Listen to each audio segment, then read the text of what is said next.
The story you were about to hear is true. Attention, all true.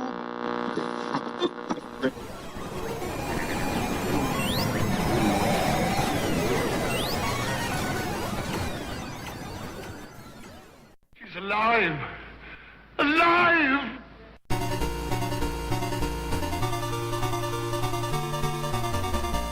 Welcome to the Retroist.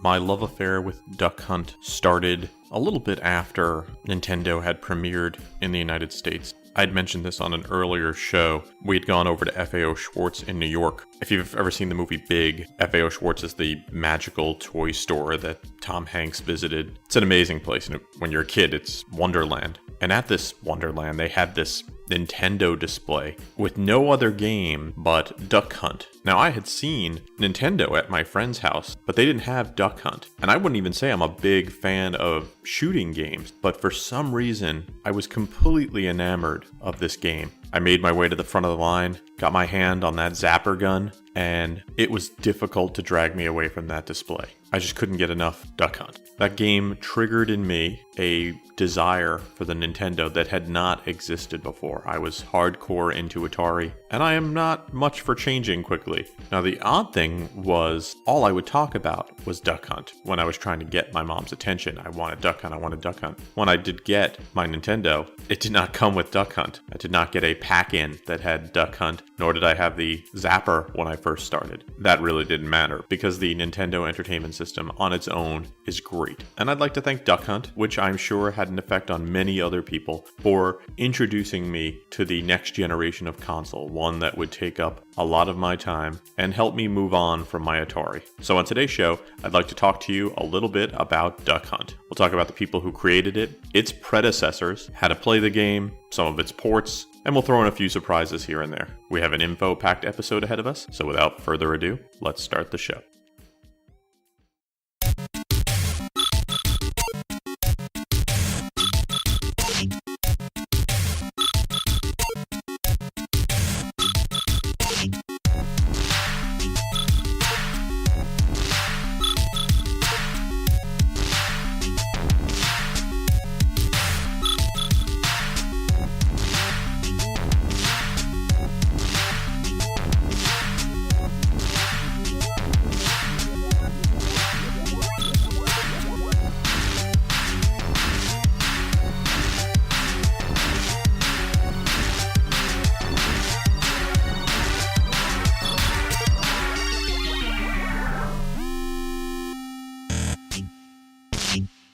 Duck Hunt was released in the mid-80s, but to get a good idea of its history, we have to go back over a decade to the mid to early 1970s. And like most great Nintendo things, it started in Japan, when Hiroshi Yamauchi was reading about shooting competitions. Eventually, he would go on to become the president of Nintendo. Sadly, he passed away in 2013. Yamauchi wondered if they could take some technology they were working on. It's called the Optoelectronic Gun SP, and use it to make a shooting simulation. And he went to his assistant, Gunpei Yokoi, and I'm sorry if I'm butchering names, I will do that, I'm sure, a lot. And together with some other brilliant people, they decided this was in fact feasible, and they started work on what would be called the laser clay shooting system. If you've heard the name Gunpei Yokoi before, it's probably because he is credited as the creator of the Game Boy and Game & Watch systems that Nintendo is still hugely famous for. Maybe not the watch systems, but everybody knows the Game Boy. Sadly, he passed away in 1997, very young, age 56. This original laser clay shooting system would be big and would fill in to bowling alleys in Japan, basically after the crash of this bowling fad that had taken root in the 1960s and was replaced by another fad that persists to this day, karaoke. It was pretty pricey to install these. We're talking over 4 million yen for each system because it had overhead projectors and really interesting landscapes. It was working, and they started to buy out deserted bowling alleys to make this work. And the test locations that they put them in were quickly running at capacity. Now, while this was going really well, there were some economic problems in Japan, and just as quickly as this craze started to sweep Japan, orders started to dry up, and they were sitting on a major investment. People still liked the idea of the shooting game, but installing it in huge facilities at high amounts of money was not in the cards anymore. So they developed a smaller version called the Mini Laser Clay system, which would fit into arcades, something that we would even recognize today. The mini version of the game didn't capture the public's attention as quickly as the original, because that was this brand new thing out of nowhere. But eventually, it would gain enough success that they would release more and more versions of it, including Shooting Trainer, Battle Shark, Skyhawk, Test Driver, and the 1976 game Duck Hunt. Now, there's some controversy about different product lines and which product line this really belonged to, but I think we can see the train of creation and the evolution of the game. And you can see the version of Duck Hunt, the 1976 version on Duck Hunt, online. There's several videos of it. It's pretty simple, but still pretty amazing. The ducks are very random, which I imagine would make it challenging. I've sadly not gotten to play it. And if you are annoyed by the dog, and we'll talk a little bit about the dog later, you'll be happy to know that there is no dog in the light gun version of the 1976 Duck Hunt. What's interesting about the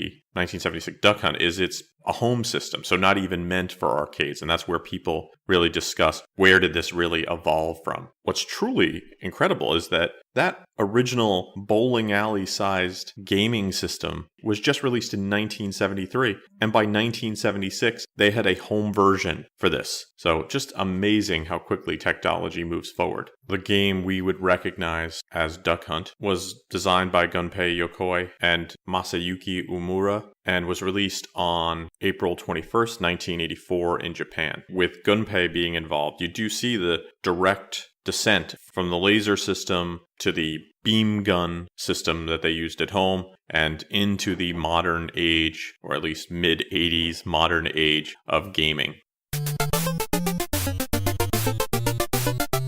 If the name Masayuki Umura sounds familiar, it is because he is credited as the designer of the actual Nintendo Entertainment System. So some pretty big bona fides. In addition, you had Hirokazu Tanaka doing music, and we'll talk a little bit about him a little later. And on art, you had Hiroji Kiyotaki, who would work on lots of amazing games, including Metroid, Kid Icarus, Super Mario Land 2, and a lot of the Wario titles.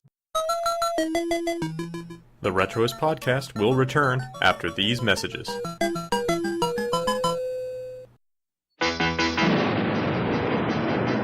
When you get hold of the Nintendo Entertainment System, when you master Rob, the video robot, and meet the challenge of Gyromite, when you shoot the light-sensing zapper,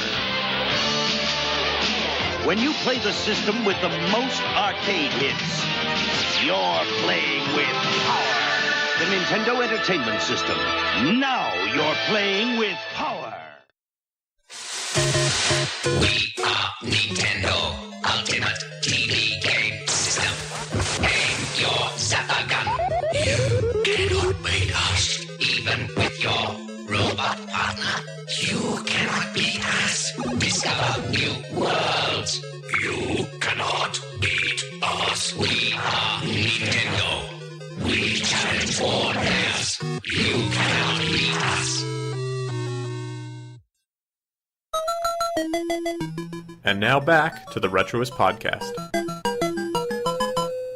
As I mentioned, the game was first released on April 21st, 1984 in Japan, and then as a launch game for the NES in the United States and North America in October of 1985. It would also get released in Europe in 1987. Now, most people who played this game played it on their Nintendo Entertainment Systems, but there was also an arcade release of this game. We'll talk just a little bit about the differences a little later, but don't be surprised if you're ever in a classic arcade, you might occasionally encounter a Duck Hunt if you're lucky. Now, about the game itself, it's a shooter, and the objective is to shoot fast-moving, put that in air quotes, targets on your screen, and it's first person, and you use the amazing Zapper light gun. In each round, you have 10 targets to shoot, and depending on the game mode, that you decide either one or two targets will appear on the screen at any time. You have 3 shots to hit them before they disappear. If you do not hit the minimum number of targets to advance, the game will be over. And it gets more difficult, like all games should, as you move into higher rounds. They move faster, the minimum number of targets you gotta shoot will increase, and points are scored when you shoot a target, and you get a bonus if you shoot all the targets in a single round. The game has 3 different modes. In Game A, you are shooting at flying ducks in a lovely woodland area. 1 duck will appear on the screen at a time. In Game B mode, 2 ducks will appear at the same time. It's also in the woodland area. What's kind of cool, if you have a normal NES controller hooked up, a second player can jump in and play, controlling the duck by you moving the controller around, which is kind of fun. You can make this a 2-player game. Not everyone realized that at the time. It's probably took me a while to figure that out. There's also a Game C mode where instead of shooting birds, you shoot clay pigeons. I remember my cousin would get in trouble if his mother found him shooting the duck mode. He was only allowed to play this in clay pigeon mode because she didn't want him killing anything, even in video game mode. So whenever she would leave, we would secretly shoot at the ducks with one of us watching the door to make sure we wouldn't get caught. The game goes basically to 99 rounds. If you make it up to 99 rounds, it switches over and goes to round 0. Basically get a kill screen. Game starts going nuts, and sometimes the targets appear or not at all. Eventually, it just sort of ends. Duck Hunt was released as an arcade game. It was part of the Nintendo Verse series in 1984 and was called Verse Duck Hunt. There's some differences, one of which is amazing, but when you're playing, it's kind of a combination of Duck Hunt Game B and Duck Hunt Game C with 2 additional ducks per round, and you have to shoot 3 duck targets at a time instead of 2. And if you miss a duck, you lose a life, and when all your lives are gone, the game ends. Now here's the fun part. After every second round, you get a bonus stage where you shoot ducks and get bonus points. But the dog in the game, and let's start talking about this dog now, kind of put it off. There's a dog in this game, and in the home version of it, he is kind of a jerk. He laughs at you when you don't do well, and there's nothing you can do about it. And believe me, if you've played this, you have tried to shoot that dog because you can't help it. Even if you were having a perfect game and you knew that it would end your game, you would still occasionally want to shoot that dog. In this version of Duck Hunt, the arcade version, during these bonus rounds, the dog jumps out and can put himself in the line of fire. If you shoot him, your bonus round ends immediately. Very worth it, if you ask me. After all the pent-up rage that you can have over this dog over the years, it kind of feels good to shoot him. Does this sound familiar?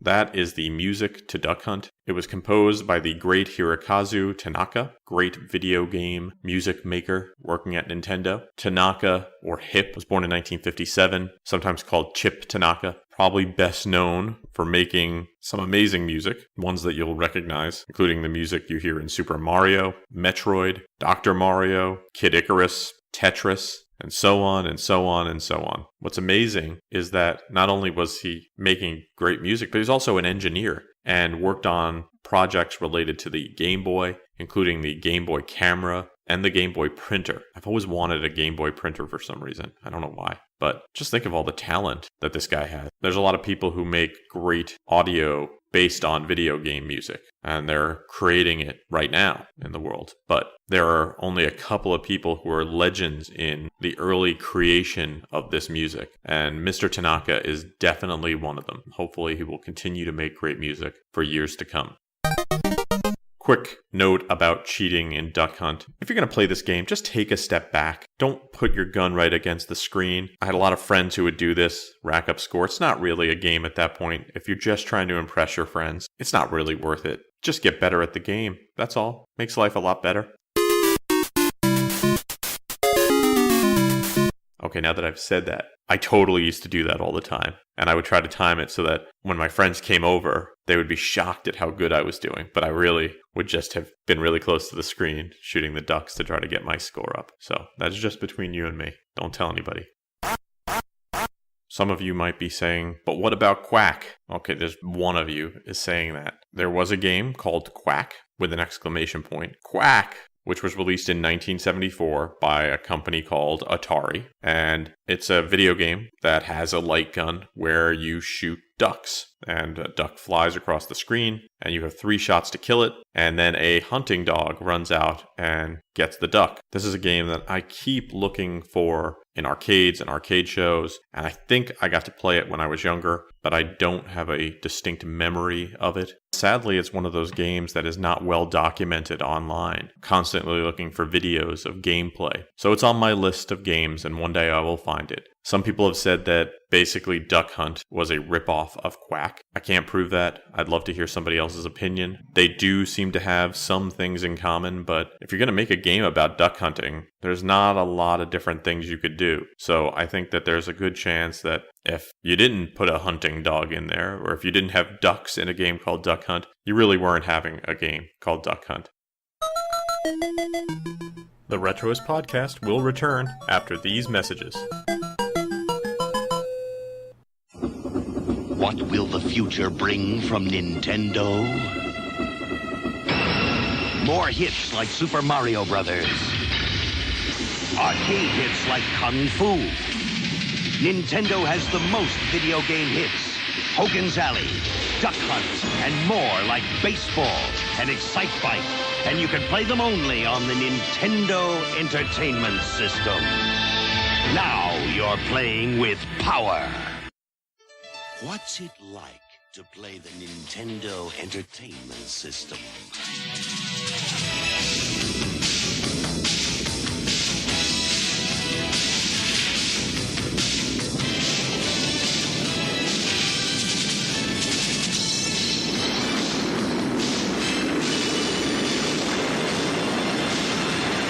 The Nintendo Entertainment System.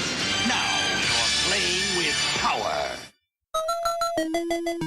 And now back to the Retroist podcast.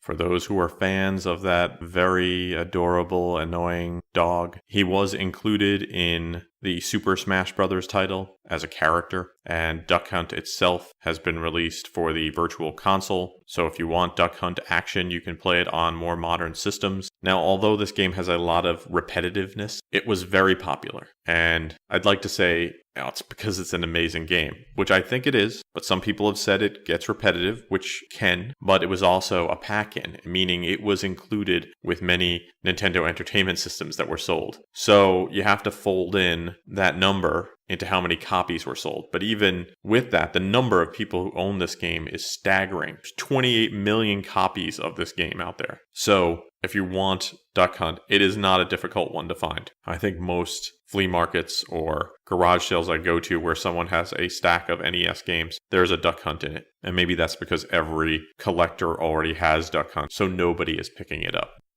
Games have gotten very complicated nowadays, especially first-person shooters. They've gotten very realistic. In a lot of ways, for the home console system, Duck Hunt was one of the earlier first-person shooters, and it introduced people to the idea that what you see is what you interact with. And as we see nowadays moving forward with virtual reality and with just the creeping realism of games, that's the future. So you have to wonder how many developers, how many decision makers were inspired by this one title to think, well, what if it was more realistic looking? What if I could move through the world? I don't know if we'll ever fully understand the legacy of Duck Hunt, but the good news is we don't have to understand its legacy. We can appreciate it for what it is, which is a fun distraction that you can play not just with the retro hardware, which you can go out and get, and it's still relatively affordable, but you can play it on modern systems. And if you're lucky and you're at an arcade,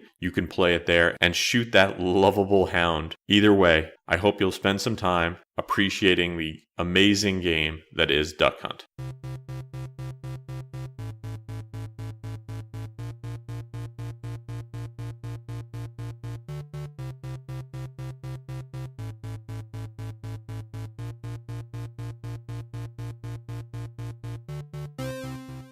Thanks for listening to the show. For more retro fun, you can drop by the website at www.retroist.com. You can also follow me on Facebook and Twitter. I'm at facebook.com/retroist.com and twitter.com/retroist. The music you hear on the show is by Peachy. Apologies again for butchering names. I am terrible at pronouncing people's names. Even after trying to hear other people pronounce them online, I tend to just butcher them. My apologies again. Hopefully you're still getting something out of it, even with the mispronunciation. Thanks for listening to the show, and I hope you have a great weekend.